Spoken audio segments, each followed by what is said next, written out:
ఈ వాక్యాన్ని వీక్షిస్తున్న సహోదరి సహోదరులందరికీ క్రీస్తు పేరట వందనములు.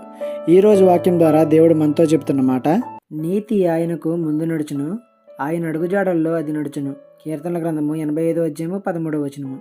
నీతి ఎంత ఉత్తమమైనదో అని మన ప్రభు యొక్క వ్యక్తిత్వం గురించి తెలుసుకుంటే తెలుస్తుంది. ఈ లోకంలో అన్ని సమృద్ధిగా ఉన్నా సరే నీతిగా ఎవరూ నడుచుకోలేరు. ప్రతి దానిలో ఏదొక మోసం, ఏదొక అబద్ధం. కానీ ప్రభువైన యేసుక్రీస్తుని చూస్తే ఆయన ఈ భూమి మీద జీవించినంత కాలం ఎంతో నిరాడంబరంగా జీవించారు. ఉన్న దానితోనే సమృద్ధిగా బ్రతికారు. లేని దానికోసం ఎవరిని మోసం చేయడానికి ప్రయత్నించలేదు. ఉన్నదని మిడిసిపడలేదు, లేదని కృంగిపోలేదు. దైవకుమారునికి తలవాల్చుకున్నట్టుకు చోటు కూడా లేదని దేవుడు అన్నాడు. ఎంత సింపుల్గా జీవించారో కదా. నీతిగా ఉండే ప్రతి ఒక్కరి లైఫ్ ఎలానే ఉంటుందేమో.